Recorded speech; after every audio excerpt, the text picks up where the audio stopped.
Bonsoir à tous, bonsoir à toutes, mesdames, messieurs, chers amis du Luxembourg, de la France, de la Belgique, de l'Allemagne. Bienvenue. Bienvenue, docteur Abuelaish. Welcome, dear Izzeldin. Soulagé.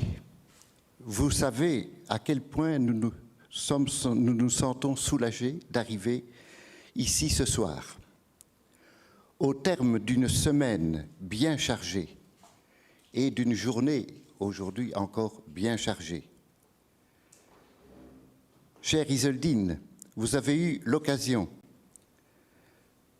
depuis lundi dernier, de faire une petite expérience du Luxembourg, d'une famille d'accueil, de 2 lycées, de partis politiques, du centre hospitalier du Luxembourg, de radio, de TV et de 3 ministères, Affaires étrangères, coopération, éducation. Vous avez même visité Schengen, ce petit village où ont été signés les accords de Schengen. Ce fut, pour moi, une expérience émouvante que de découvrir votre émotion, your emotion in Schengen. Votre émotion à vous, un Palestinien, un réfugié palestinien de Gaza, devant cet endroit hautement symbolique de l'unité européenne, de la paix et surtout de l'ouverture des frontières. Ça parle à un Palestinien, l'ouverture des frontières. Vous êtes un militant de la paix, de l'unité.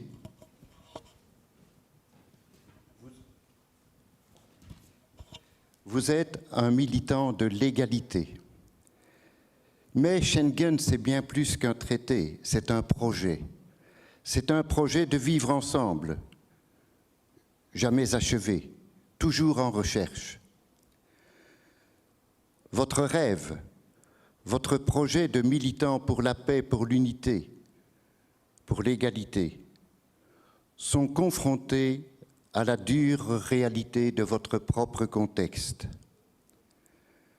celle de l'occupation, vieille de 50 ans, celle de la colonisation, celle d'un colonialisme dur et violent, et plus encore pour vous, un père de famille, celle de la mort violente de vos 3 filles, de 3 de vos filles, et d'une nièce, tuée dans un double bombardement de votre maison par un tank israélien. Merci, cher Izzeldin, de nous avoir accompagnés tout au long de cette semaine. Merci d'être avec nous ce soir pour nous partager vos expériences, votre cheminement, votre recherche sur cette paix à inventer dans la justice, l'égalité des droits et la dignité de chacun.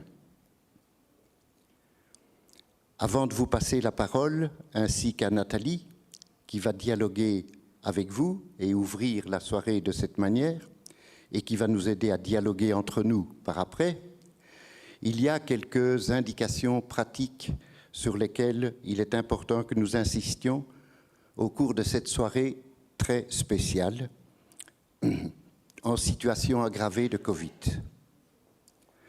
Donc, vous l'avez remarqué, nous sommes ici dans 3 salles, grâce à l'ingéniosité et à la solidarité des techniciens de Neimënster. Nous avons pu organiser une salle ici et 2 autres salles. Il y a un streaming dans les 2 autres salles et la soirée est retransmise directement sur YouTube. Donc vous êtes invités à garder votre masque pendant toute la conférence. Je sais combien c'est désagréable, mais c'est comme ça. Si vous êtes un couple, vous pouvez rapprocher vos 2 chaises à condition de vous rapprocher du mur, d'un côté ou de l'autre. La traduction simultanée est assurée de l'anglais vers le français, du français vers l'anglais. Merci à Sébastien et à Marilyn. La soirée se déroulera en 2 grands moments, 35-40 minutes maximum. Un dialogue entre Nathalie et le docteur Izzeldin, au départ de quelques questions que nous avons réfléchies ensemble. Et puis 40-50 minutes de dialogue avec vous, à travers les questions que vous, ici, vous pourrez lui poser directement et que les personnes qui sont dans les 2 autres salles pourront poser en l'écrivant sur une petite feuille qui a été disposée sur les chaises. Les questions seront rassemblées et ramenées ici par Martine et les personnes qui sont sur YouTube peuvent poser aussi leurs questions. Martine en prendra note et les rapportera ici. Les 2 ou 3 dernières choses, je vous les dirai lors du moment du remerciement. Je vous demande de ne pas quitter la salle avant ce remerciement, car il y a 2 ou 3 choses importantes à vous partager à ce moment-là. Merci, merci d'être là, malgré le Covid, avec le Covid, et bonne soirée à chacune et à chacun. Nathalie, Dr Izzeldin, the floor is to you.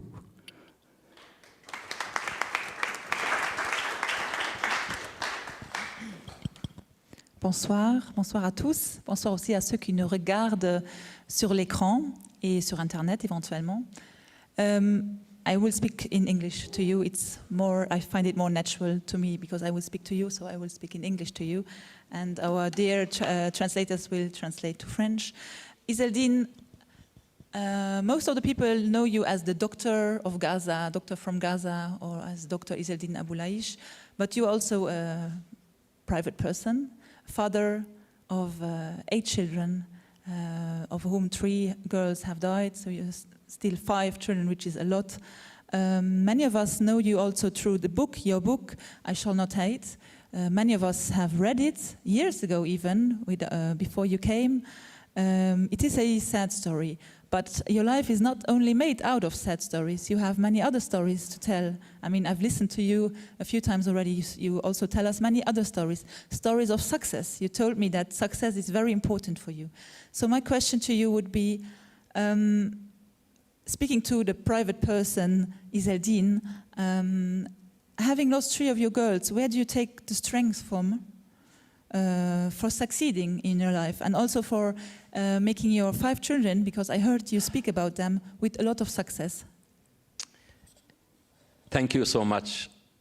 It's a great honor and a pleasure in this time of our life in the world that we are facing the war against the humanity by COVID,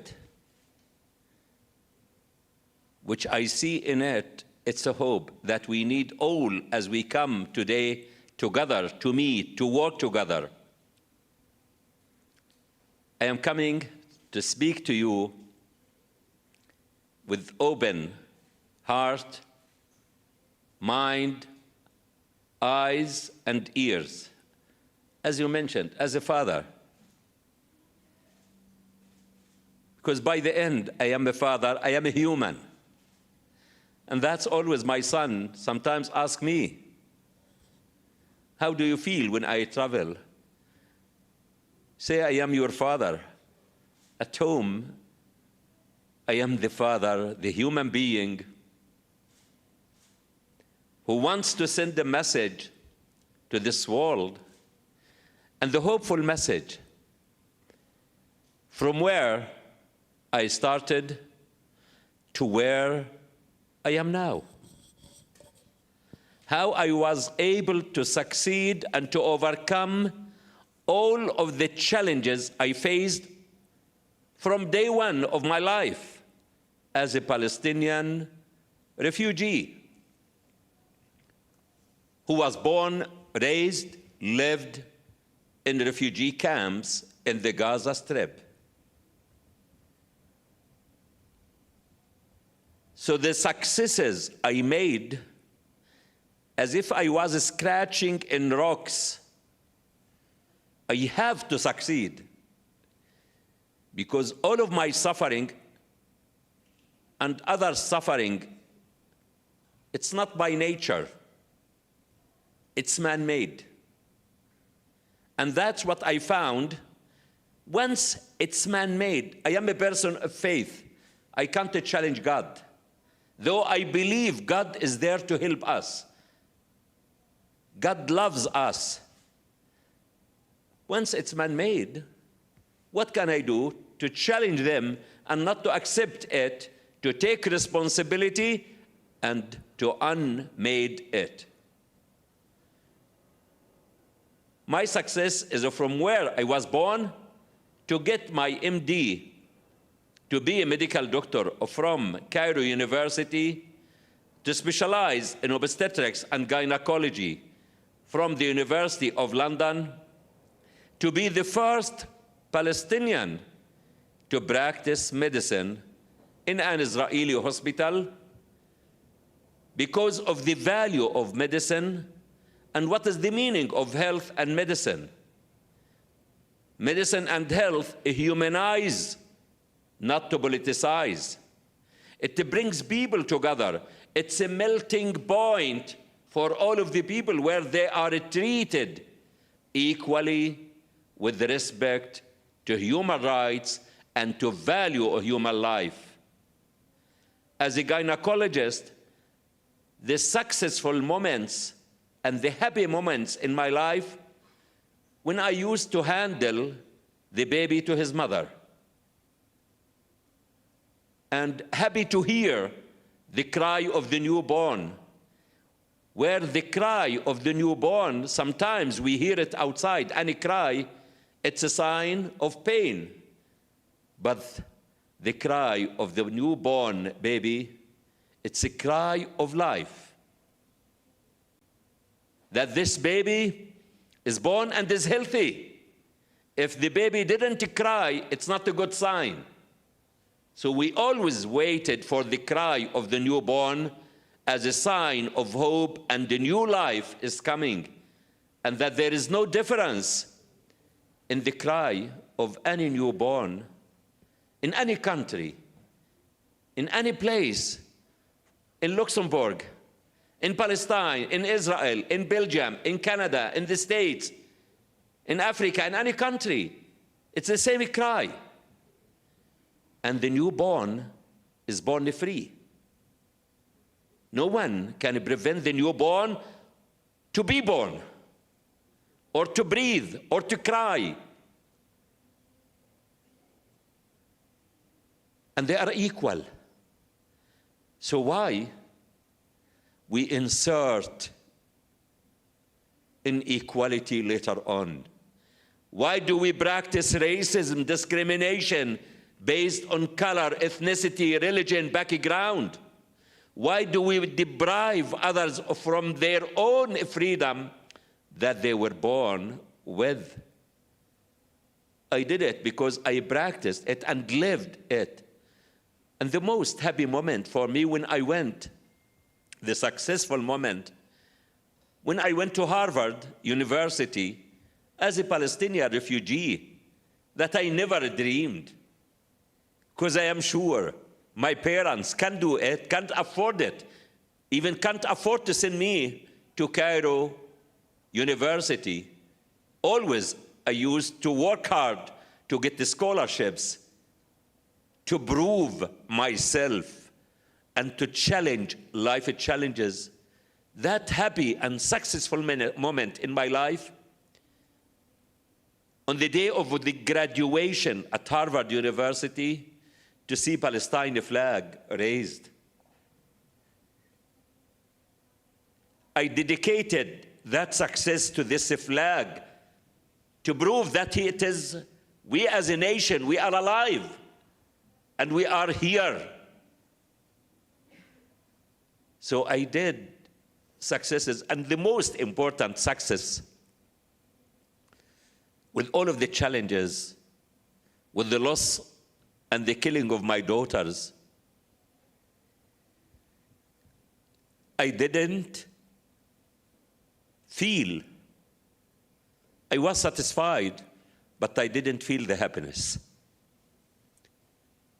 I wasn't happy How can I be happy and my daughters are killed? Because I always felt living with them. What can I do for them? What can I send them? But the happy moment, when my two living daughters graduated from the School of Engineering at the University of Toronto, and it was on 16th of June 2015, where their sisters were killed 16th of January 2009, and their mother passed away 16th of September 2008. The second happy moment, when my daughter who graduated got engaged lately. So I felt we are alive and we are moving and we will keep moving forward to see my living children succeeding, thriving, not victims, but leaders in this world.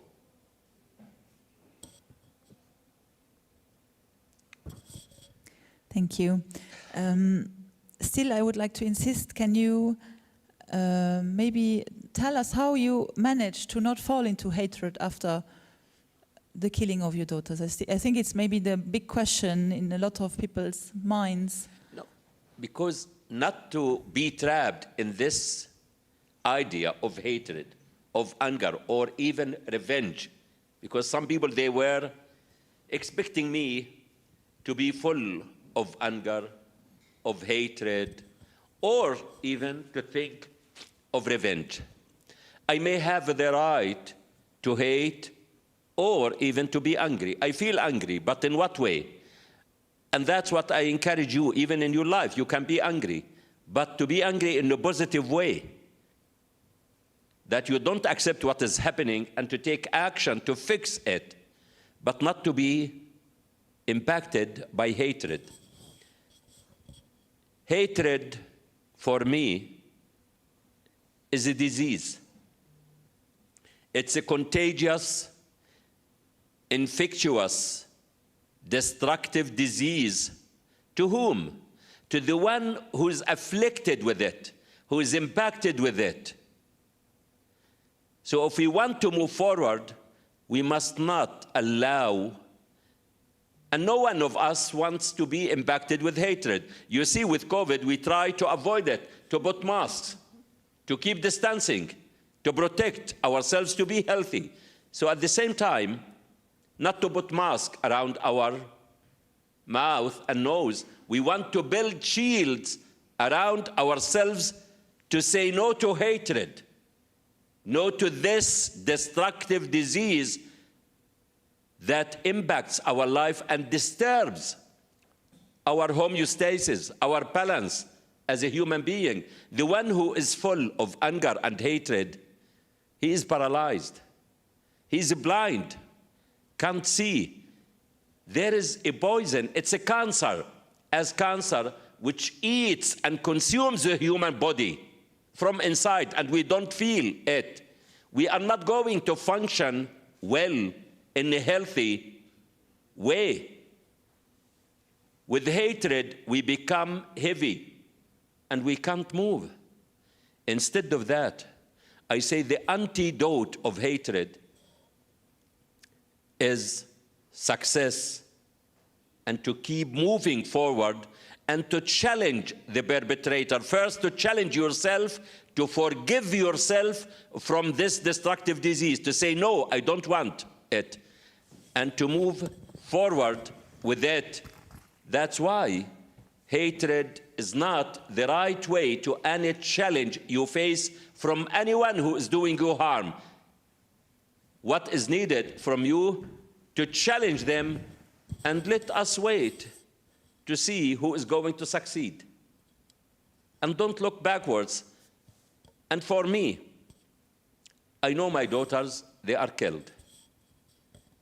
But at the same time, I know I can't bring them back. But what can I do to keep them alive in my heart, in your heart, in your mind, in your souls.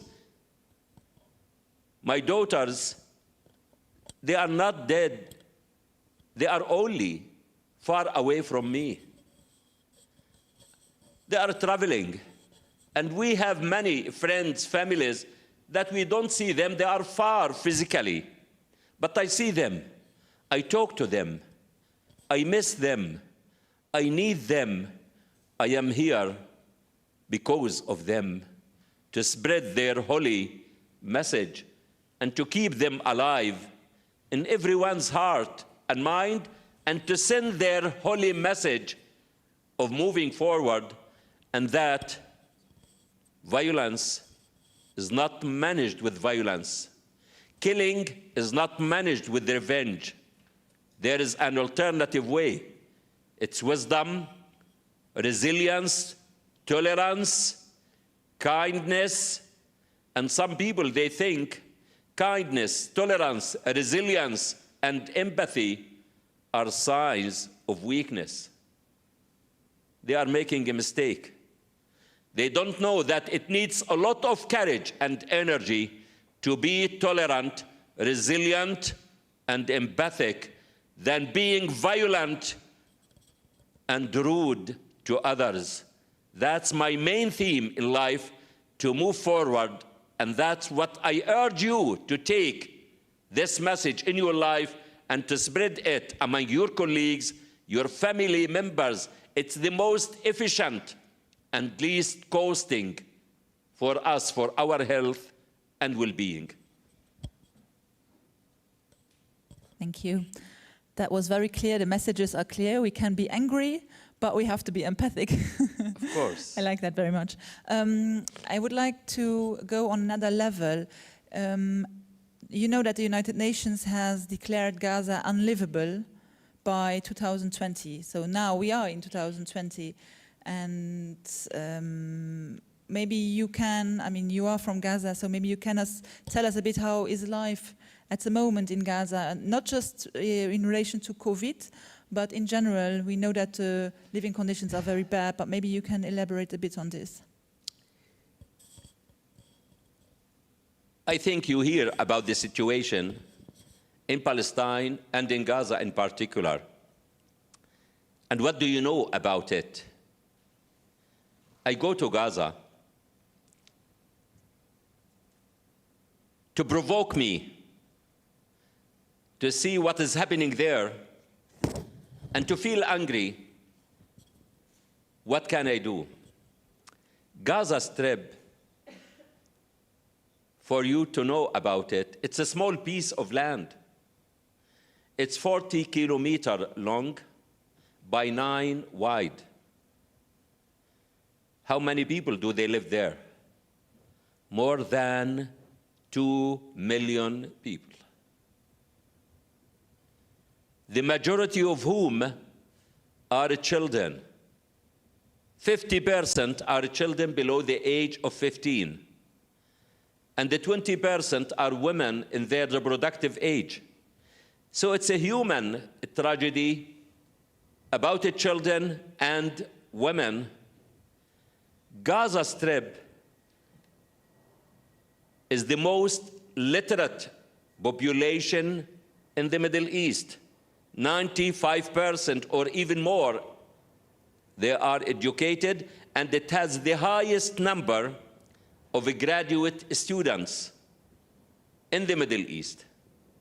But they lack the most important and vital, precious gift from God to all of us. It's the freedom. They are under siege for more than 14 years.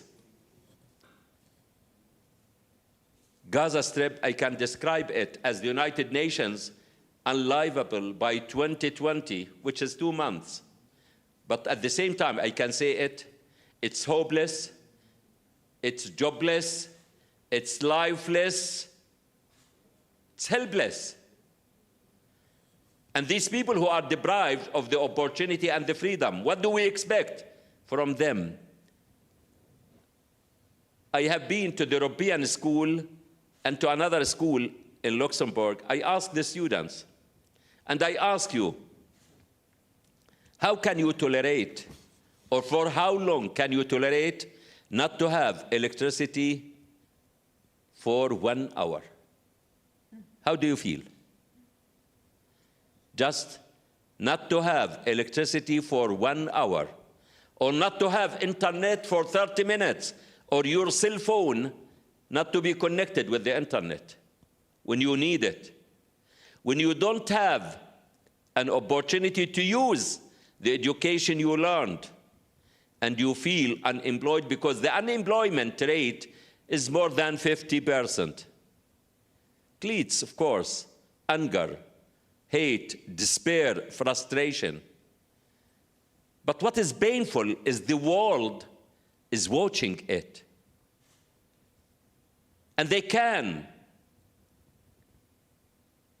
lift the siege. Why not? Palestinian people in the Gaza Strip, they are a human being. They are people like you. And as Mahmoud Darwish, the Palestinian poet, said, no one knows the suffering till we experience it. No one knows the lack of electricity or employment till we are unemployed. No one knows the importance of freedom there till we lose it. So he said it, Mahmoud Darwish, he who looks at the sea doesn't know the sea. He who sits on the shore doesn't know the sea. Only he who immerses himself, dives, takes risk, and forget the sea in the sea. So no one knows the suffering until they have suffered. No one knows freedom until they have lost it. That's the situation in the Gaza Strip. It's a human crisis. It's immoral, unethical, and it's a violation of human rights, against the children's rights, women's rights. Where are we in the 21st century from violation of human rights? And it's the responsibility of the world. And what makes the evil to flourish and to spread in this world is good people to do nothing. And the good people are the majority of our world. We should not be among the audience watching what is happening. We have to break the silence, because silence in times of injustice is injustice. And we are all accountable to our human fellows, whether Palestinians or non-Palestinians, to those who are suffering in our world. We need to break the silence and to think of others. Think of others who are deprived. Think of others who don't have access to water. They are only dreaming in the clouds to have this rain for them. Where is the human rain? Where is the human action to give hope to humanity?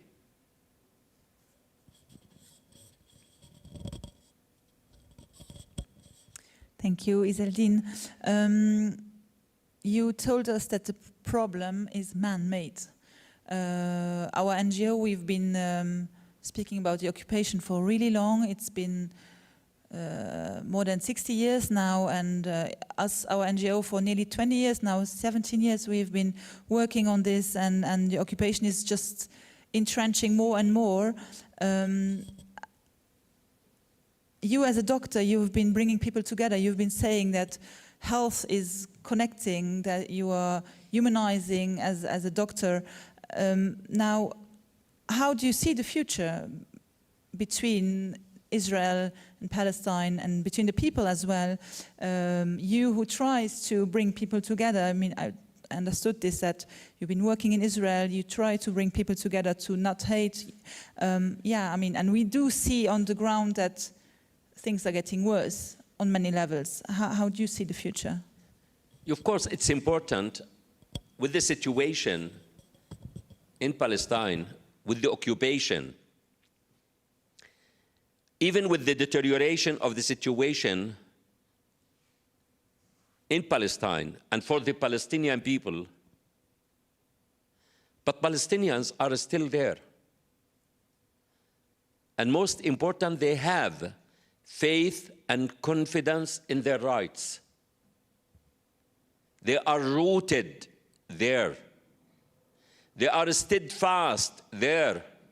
They have no other place to go to other than their homeland. Honestly, for me, as a Palestinian, I live in Canada, but Palestine and my home and my daughters, they are inside me. They move with me everywhere. I will never rest till I see Palestine landed and free. And we don't want, that's the mistake or the propaganda, we don't want to delete anyone. We want to be added as equal, as a free nation, as other nations, as Israel, as the world. Though with the deterioration and even with all of the actions which are violation of international law and the human rights, I tell my Israeli friends, military means will never put an end. Military means can provide you success to some extent in security, but it's not going to be sustainable. It's going to be temporarily, because I am not going to carry the gun all of my life, carrying the sword all of my life. And we need to learn from history. Empires, they go up and then they go down. And we, in our human life, I can't stay Izzeldin the child. I grow, we all reach the peak, and then we have to go down. And that's the only thing for their freedom, their security, their safety, their independence, and the future. It's dependent and linked to the Palestinians' freedom, safety, security, independence, and the future, based on equality and justice, to live as equal neighbors, not occupied and occupier, oppressed or oppressor, but as two equal neighbors sharing the land together. For me, Palestinians and Israelis, it's not as we see it. They think they are living in their own country. This is artificial. We are conjoined twins. We are connected. We have no other way. You can't separate one and to kick. We have to find the way to live in harmony, even if not in peace, with the respect, with good relations and understanding as equal neighbors. Whatever we go with these decisions, with these violations of annexations, of settlement, there is no other way than taking this fact that we are there, they are there, and we have to face each other, face to face, not to turn the back to the other, or to use military means or power. Power will never lead to peace. It's not peace if it is by power. It's not peace if it is by force.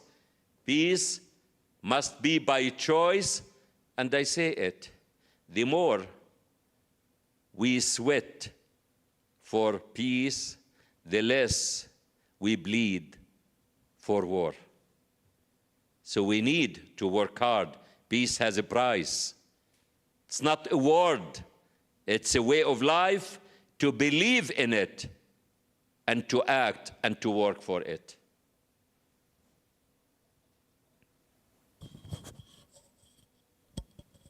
It's multitasking here. I have to think of taking off the mask, putting on the microphone. So my last question, Izzeldin, you've been saying that most of the people worldwide are good people, but they are inactive. They don't take position. They don't, engage in this cause, for example. What would be your expectations from us citizens, but also on a political level? What are your expectations from us, for example, here in Luxembourg, citizens and also the political representatives? My expectation or my wish for you, the biggest challenge in our life is individual responsibility. Sometimes we try to escape responsibility and to blame others, or because of despair, frustrations, to say, what can I do? I say to you, there are many things you can do. And don't wait for others to do or to motivate you. Start by yourself. Don't wait for others. Whatever your action you are doing, it makes a difference in others' lives. As my daughter Bisan, at the age of 14, God bless her soul, she said, everything starts small, then becomes big. Everything starts in one place and goes in different directions. You see this gathering, we are in this room. Limited number, but I am sure the message will propagate and to be contagious and to spread among others in different directions and among different people. So start by yourself to break the silence, to join groups, to volunteer, go to visit the area, the Middle East, Palestine, Israel. Don't hear from me or from anyone. See by your eyes what is going on there. Speak to your MP, your deputy. Do something within your community in a way to improve and to strengthen your community. To give a smile, to visit a hospital. You have many, many things to do. It's not, some people, they think it's about money. It's not. It's about your efforts. You can give from your knowledge, from your energy, from your education. With little actions, you can make a huge difference. And even when you hear something, or the media, don't take anything for granted. You are blessed to have your mind. Seek the truth. Because the world is endemic with misinformation, stereotyping, propagandas. So we should never be trapped. We live it now with COVID. What is going on? Do we know any or all the situation about COVID? It's mysterious. We don't know till now what is going on. Always we ask, when are we going to have a vaccine? Is this vaccine to be effective against the COVID or new mutations? What is going to happen? So ask yourself and seek the truth and start with little actions. And the story of the starfish, when a heavy tide threw hundreds of starfish to the shore, a young girl, she was passing by and started to throw them one by one into water. A man came and looked at the girl and said, "What are you doing?" She responded, because she is a young girl with big heart, with goodwill. She said, "I am saving lives." How? It's not going to make any difference because there are hundreds. And she was wise. And to tell him and to teach him a lesson with evidence, with example, when she caught one starfish and threw it into the ocean and said to him, it made a difference to that one. So where is your starfish in our life? Where is your positive action in our life? And that's what is needed from all of us, to join organizations, to join groups which are advocating for women's rights, for children's rights, for justice, for human rights, for environment, for health, for all, for the poor, for the elderly. Believe me, the more you give, the more you share, the more you will be rewarded. With what? With happiness. Because happiness is about sharing. The more you share, you will be the happier. And that's what I encourage you. Imagine yourself just to touch a child, or to help an old man to cross the road, or a blind. How do you feel that day? So start by small actions. By the end of the day, if you didn't do good things, at least you didn't do any harm to anyone.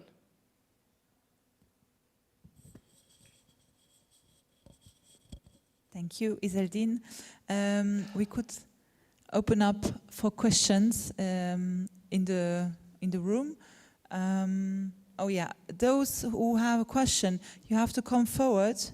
There is a microphone here.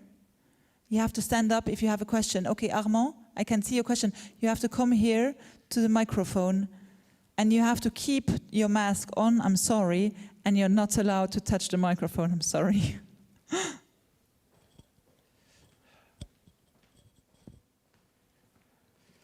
And of course not touch you, Natalie, of course, in times of Me Too and so on. No, this is too serious. Sorry.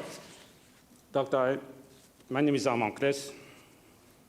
Oh, I hate these masks. You don't? I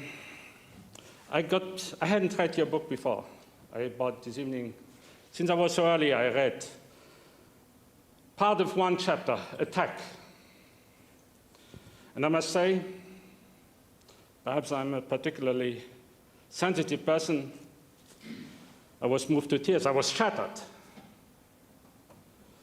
It's more than I can emotionally digest what you describe. And I thought, you must have a superhuman strength to be here. Myself, if I had suffered something 10 times less, I would have been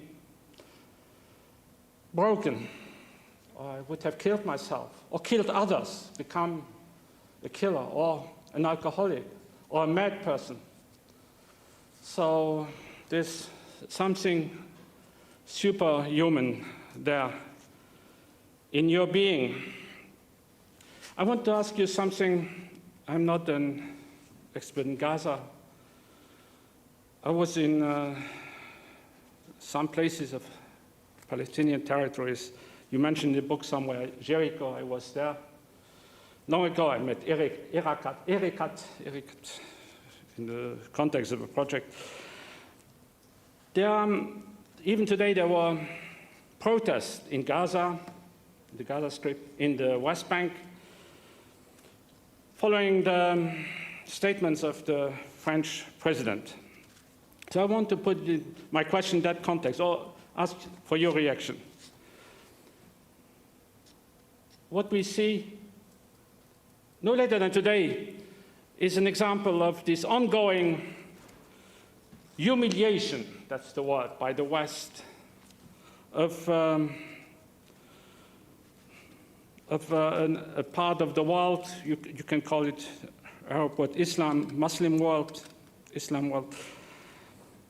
So it's a kind of endless humiliation, and it shows, I think, a deep lack of respect by the West for that part of the world, for that culture, for that religion. It's, I wouldn't say clash of civilizations, as Sam Huntington wrote long ago, but it's a kind, perhaps, of clash of cultures. So, and it's a manifestation of what one could call post-colonialism. I stopped there. Of course, there's support for the Palestinians in the West, but what kind of support? Western countries and politicians and governments support Palestinians as long as they behave the way the West wants them, expects them to behave. That's what I mean, the continuation of the old colonialism. And we seem in the West to be unable to get rid of that mental disease, intellectual disease. Sorry, it was a bit long. Yes. Your question, you want him to comment on it? The Yes. reaction, I think. Correct. Okay. Thank you so much. The doctor knows what. Okay. Thank you so much. Of course, history is important. History in anything.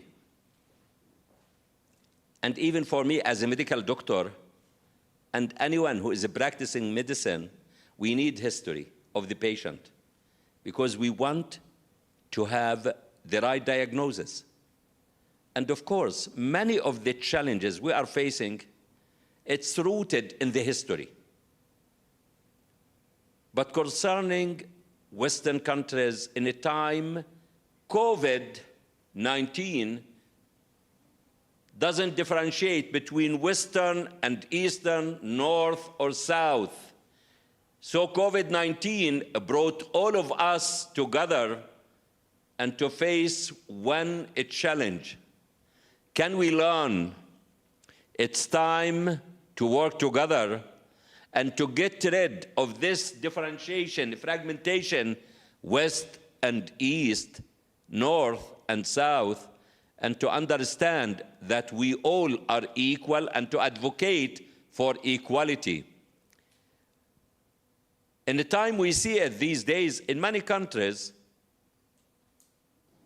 with the issue of fear, incitement, fear-mongering used by politicians to promote their political agenda, to be re-elected, to be in power. But at the same time, it's our responsibility as audience, as public. These politicians, from where did they come? They didn't come with parachute from the sky. They came from among us. So it's our responsibility to choose, to advocate for the right politicians who can serve us. We don't need politicians. We need, because even politicians, any deputy, any minister, any prime minister, he is not to lead us and to control. He is or she is a civil servant to serve the people's interest. And that's what is needed, the shift in the framework of political work. And it's our responsibility. These politicians, they should be accountable to us and to follow up with them and to understand that the seats where they are sitting on, they are shaking. That's what is needed, and not for us not to be trapped in any political propaganda, in any fear or fear-mongering to discriminate against ethnic minorities or any other groups. That's what is needed. Not to say to blame them. Of course, they are manipulating us. They are using us. Why do we accept it? We should stand and to resist their attitudes and to expose the lies that they are lying. One question came from another room. I will read it to you. It says, despite the injustice and suffer you experience, are you a happy person? Since when, if it's not always the case? Thank you. I am satisfied. I am happy. My happiest moment when I am with my children. I am a family person. I don't go anywhere except if I am traveling only with my children. My children, they are my life. They give me life, and I am living for my living children and for those who were killed. That's my life. And also, I will never forget from where did I come. That I am a Palestinian refugee. I came from a camp. I know the suffering. I will never forget the people who are behind. In any part, if I can't help my Palestinian people, I can help everywhere. I don't hesitate to go to help. These are our human fellows. And this is what makes me angry when I travel to any developing country to see children who are denied school, women who are suffering, who are abused. I see in them myself, or I see any of my family. That's what gives me the happiness. And I am a faithful person. I have to move forward. So I believe in the goodness, and I have the capacity always to move forward. I don't think of the past. I don't be trapped with the past. Always I learned to live the present. So I live in the present. I am now fully with you. Tomorrow is tomorrow. I don't know what will happen tomorrow. So I don't invest much time in tomorrow, because we don't know what will happen for any of us. The future is uncertain, but the present, I know it. And the past is not in my control. It's gone. Thank you. There are two more questions, written questions here. If there is an oral question, you want to maybe ask it now?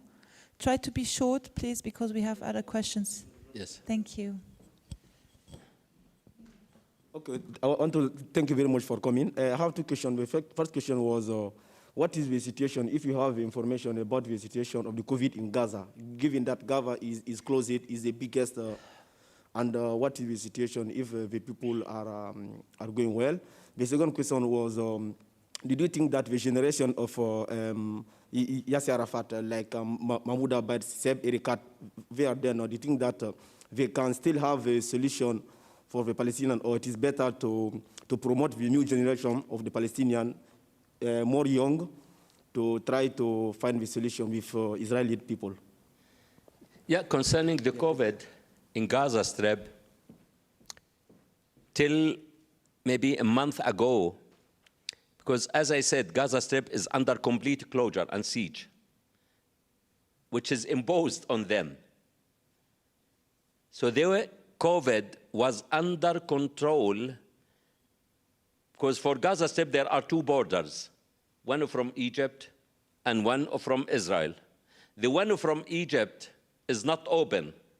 It opens for 1 or 2 days every 3-4 months to allow Palestinians who go to Egypt for treatment, for medical treatment, to come back. They collect them to come back in thousands. So the Palestinians in the Gaza Strip, once they enter Gaza Strip, they established quarantine centers. And they put them in quarantine not for 2 weeks, for 3 weeks. And they do the testing. So for all of the period from March till September, there were only 100 cases from among the returnees, those who returned, and there was only 1 death from those who returned. They came with COVID. And then all of them recovered. Then in a sudden, in more than a month, they discovered local cases. I don't know from where. They tried the map to see from where. And now it's increasing more and more with lack of medical supplies, the equipment, the water, the sanitation. So it's increasing. And even today, I heard that they want to open it, maybe because the children, as I mentioned, who constitute more than 50%. And the children, if they got subclinical infection, because they are more resistant, their immunity, it's not going to impact them. And in Gaza Strip, the population of the Gaza Strip, the population, a triangle and demography, the base is wide and it's pointed head. We don't have much elderly. Above 65, maybe 5%. So they may start to leave it. What are they going to do? They tried curfew, closure, limited resources. So they said, we want to keep the people with masks, with distancing, and to run a normal life. Maybe it leads to what we called herd immunity, as the majority of the population are children below the age of 15, and if we increase that to 30, there will be about 60%. So it's very challenging with the situation, with the unemployment, the stress they have. Concerning the new leadership, and the President Abbas, Arafat, we need a new generation. We need a new leader, and even we are asking to have a new election, because the election, even till now, it's under control of the Israelis. So Palestinian Authority, they are asking to run a new election and to run this election inclusive and to include East Jerusalem as occupied territory. Israel is refusing.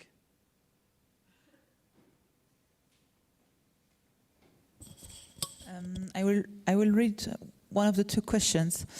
Please, can you describe how the wall has changed life for Gazans?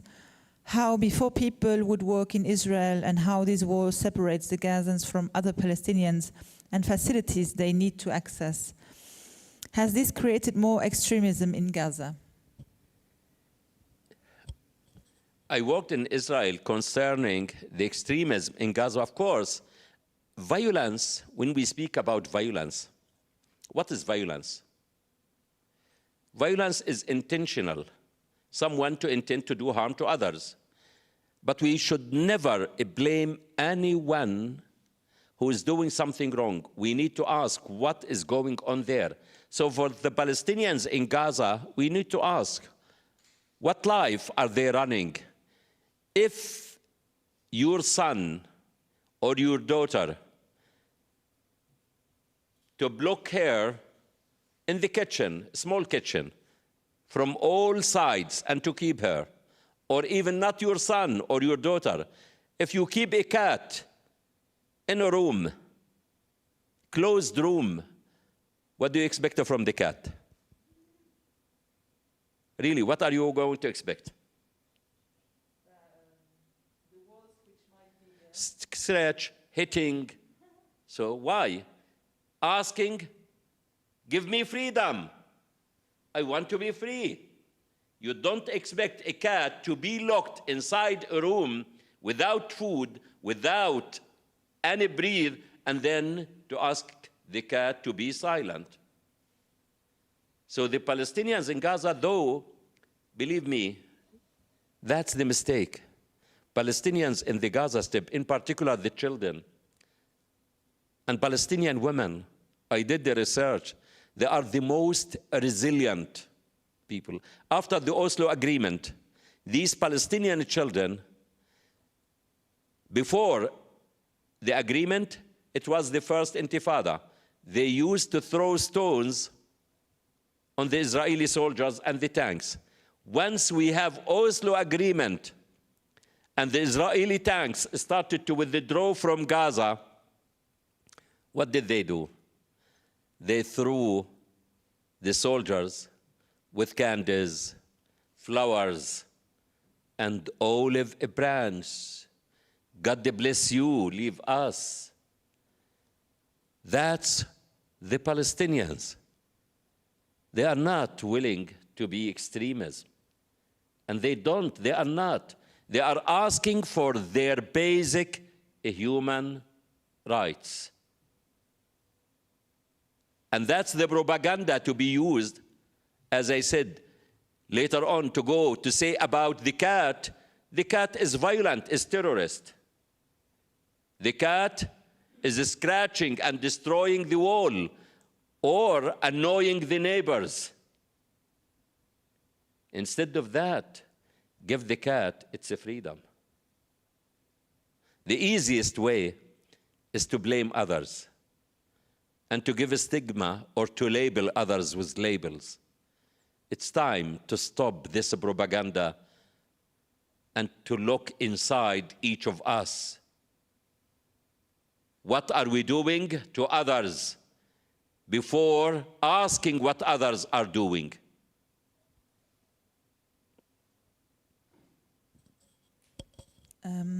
The other question is, what can we do in Europe to advance the rights of Palestinian people? Of course, Europe, with its experience, with the resources, with the influence it has, and with the support they give to the Palestinian people and the Palestinian Authority. Do you know that Europe is the major economic supporter to the Palestinians and the Palestinian Authority? So why not this economic support to be consistent also with political support? I am not saying to them, don't support Israel. I am asking them to stand up to mediate in a fair and just way and to push forward. And if Palestinians are doing something wrong, to tell them, and if Israel, to say it. So I believe Europe can have a stake and has a major stake in the Palestinian-Israeli conflict. In particular, Israel was established after what? After the Holocaust. And before. Why? Who paid the price of it? The Palestinian people. To solve the Holocaust and the Jewish problem in Europe by creating a problem in Palestine. From UK, with what we call Balfour Promise, where they issued it a land without people for people without land. It's not fair. So I think Europe, they have a stake and they have a moral responsibility to solve and to intervene in a positive way to put an end to this conflict. And the people of Europe, they can influence it through their parliament members, political leaders, each of you, even in your work, to explain the truth about what is happening there, not to be deceived, not to be afraid, Because as Jesus said, seek the truth, and the truth makes you free. We need the truth, and we need the action.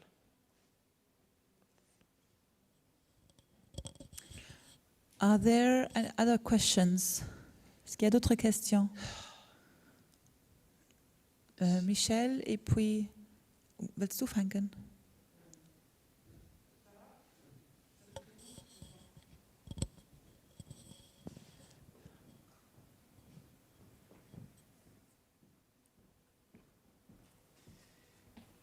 You just spoke of Europe, so my question will be, what support do you get from other Arab countries? Other? What support do you get from other Arab countries? What is the position? For me or for the Palestinians? For the Palestinians. Of course. There are two things. The Arab countries, the Arab administration, and the Arab people. And we need also to differentiate between administrations, the political leaders, and the public. Even in Europe, in Canada, everywhere, I see the public and the people, they are supportive and they are aware of what is going on in Palestine and Israel. And the same for the Arab countries. Some Arab countries, they support financially. It's not as used to be. And these days, we are afflicted by some Arab leaders who are thinking just of themselves to keep in power. And we count on some Arab leaders. We have to deal with them. But really, I am not optimistic about them. We count on the Arab people and the human voice in this world, and those people in our world, Arabs, non-Arabs, European, American, everywhere. They are great people who know the truth.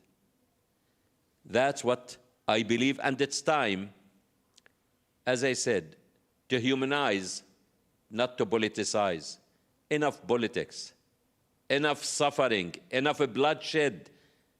When are we going to say enough and that there is another way to handle it and to put an end to this suffering?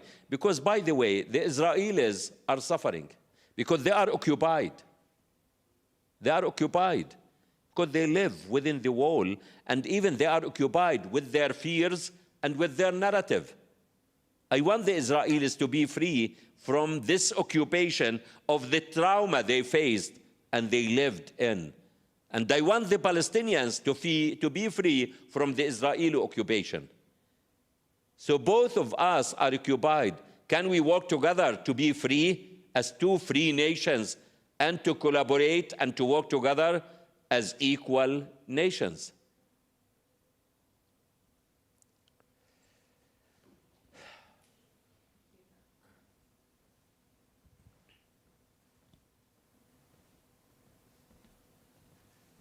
Izzeldin, I would like to ask you to speak a little bit about what you spoke so many times this week about the importance of education and education of young girls, Palestinian, Arab, coming from all over the world, and then about your foundation, Daughters for Life, because it is one of your main occupations, aside from your research on aid.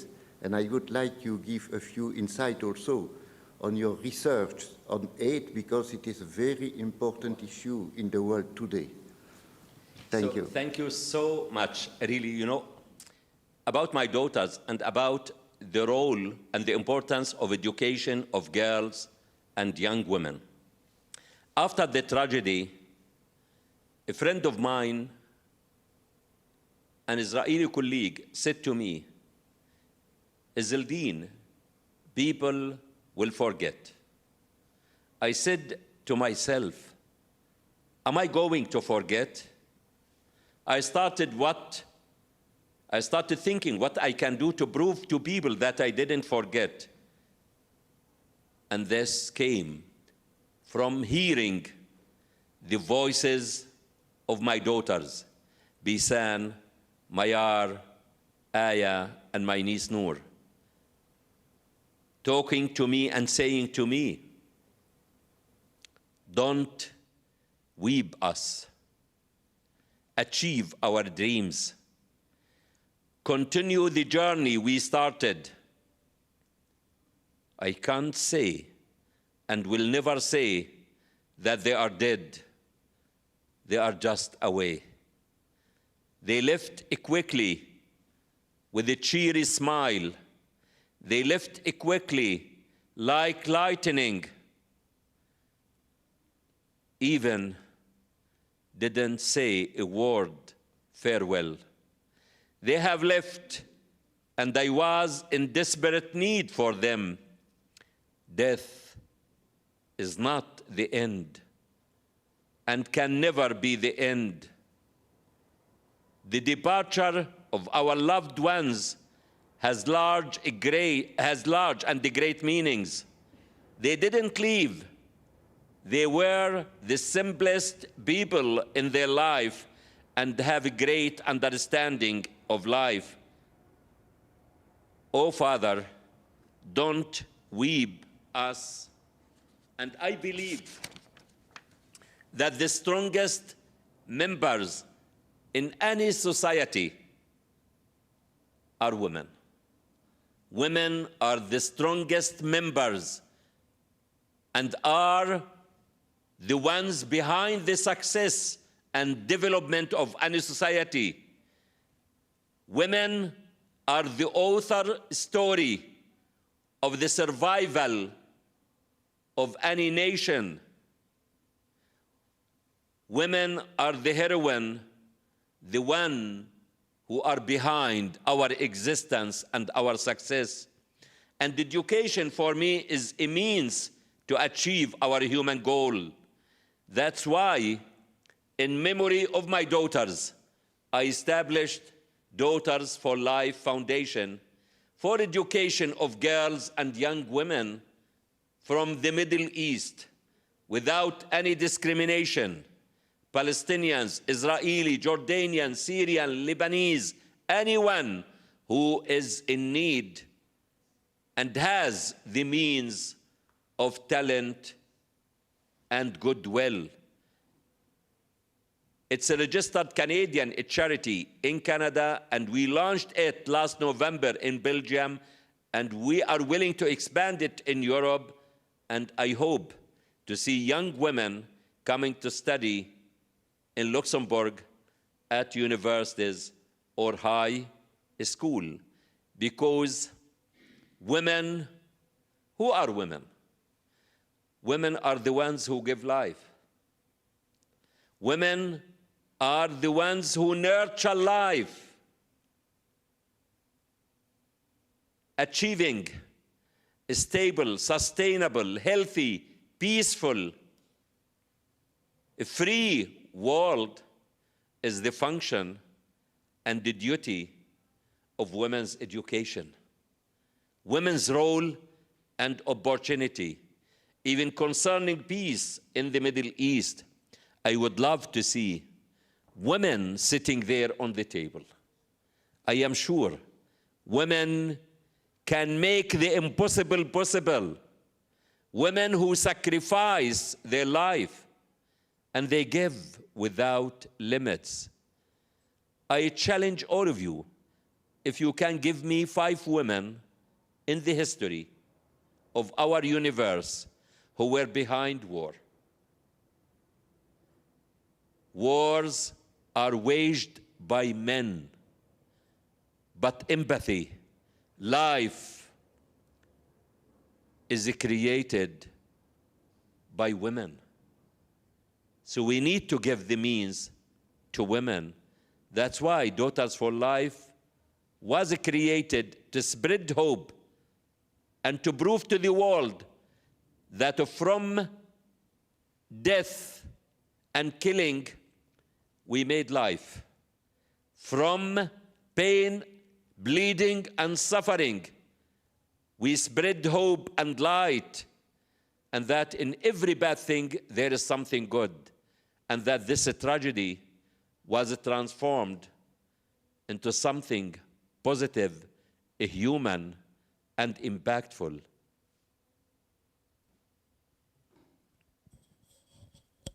Thank you, Izzeldin. Are there other questions?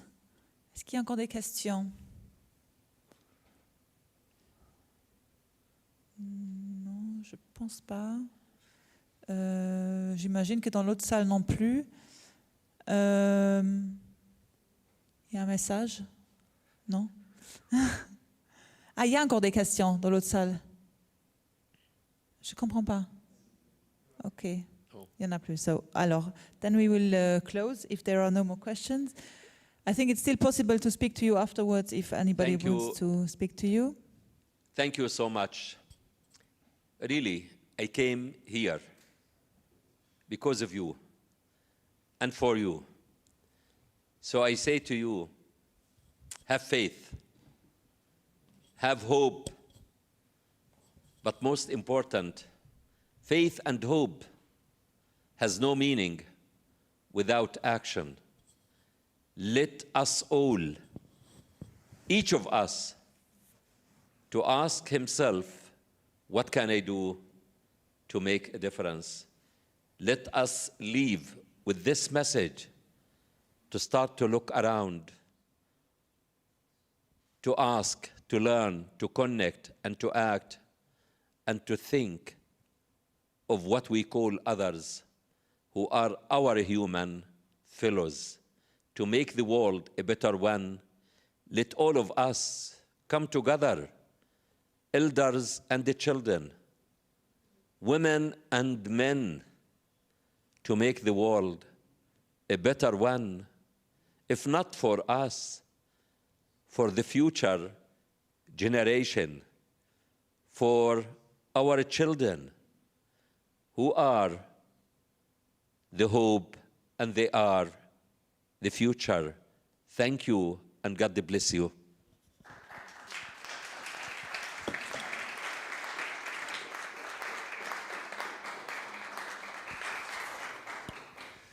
Merci, grand merci, docteur Abuelaish, pour votre message, pour vos messages que j'entends depuis le début de la semaine et qui me travaillent de plus en plus.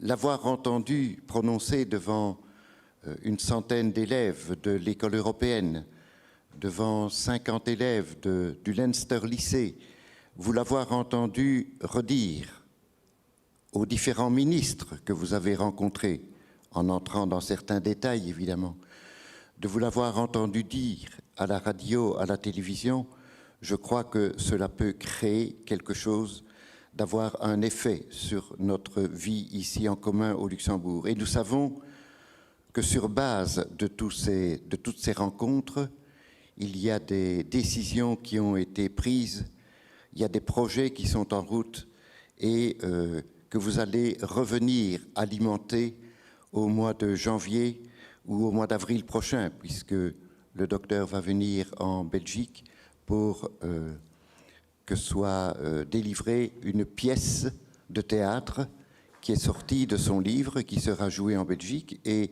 les lycées qu'on a rencontrés, le ministère de l'Éducation était intéressé à accueillir ici la troupe qui va jouer cette pièce et dans lequel le docteur aura l'occasion d'intervenir. Plus d'autres choses qui se sont mises en route et qui ont été discutées. Je crois que we will see you again, surely. You have found many people wanting you to come back. Merci pour votre message, docteur. Et je voudrais, avant de lever la séance, vous demander 2 ou 3 petites choses. Cette soirée, comme beaucoup d'autres que nous organisons grâce à vous, avec vos dons, puisque nous sommes une ONG reconnue par le ministère de la coopération. Nous introduisons des projets pour nos actions ici au Luxembourg. Chaque euro qui nous est donné devient 4 euros. Et avec ces euros-là, nous pouvons organiser pas mal de choses, en plus des projets que nous organisons en Palestine. Mais nous devons justifier ce que nous faisons. Nous devons faire des rapports, etc. Nous avons besoin de votre retour, de votre évaluation. Et je sais que ce n'est pas évident, après une soirée comme celle-ci, de se mettre derrière son ordinateur ou son téléphone, mais vous avez la possibilité de remplir un tout petit questionnaire. Il faudrait que Mo fasse apparaître le... Ah oui, voilà. Il suffit que vous preniez ce code QR avec votre téléphone et vous serez directement sur la forme, sur le petit questionnaire, 3 questions qu'on vous demande de remplir. Sinon, vous pouvez aller sur le site internet du comité, paixjuste.lu/go, et vous y arrivez tout de suite. Voilà, ça ne vous prendra que 2 ou 3 minutes. Ça, c'est une première chose. La deuxième chose, vous avez entendu le docteur vous parler, oui, c'est ça, vous parler de son organisation Daughters for Life, qui vit évidemment aussi sur base de la solidarité des citoyens du monde entier. Et donc, si vous voulez contribuer un peu ou plus à son travail dans le monde entier au service des filles et des femmes du monde arabe, si vous voulez effectivement que de jeunes palestiniennes ou saoudiennes ou libanaises viennent faire leurs études secondaires, la fin de leurs études secondaires et puis l'université ici au Luxembourg, etc., etc., vous pouvez y contribuer en faisant un don. Il y a des urnes à cet effet à la sortie des 3 salles et au stand du comité. N'oubliez pas non plus de reporter votre casque et puis vous êtes attendu. Malheureusement, on ne peut plus faire de verre de l'amitié comme on le faisait les autres fois, mais vous pouvez quand même continuer à parler entre vous, à reposer des questions au docteur dans le hall là-bas.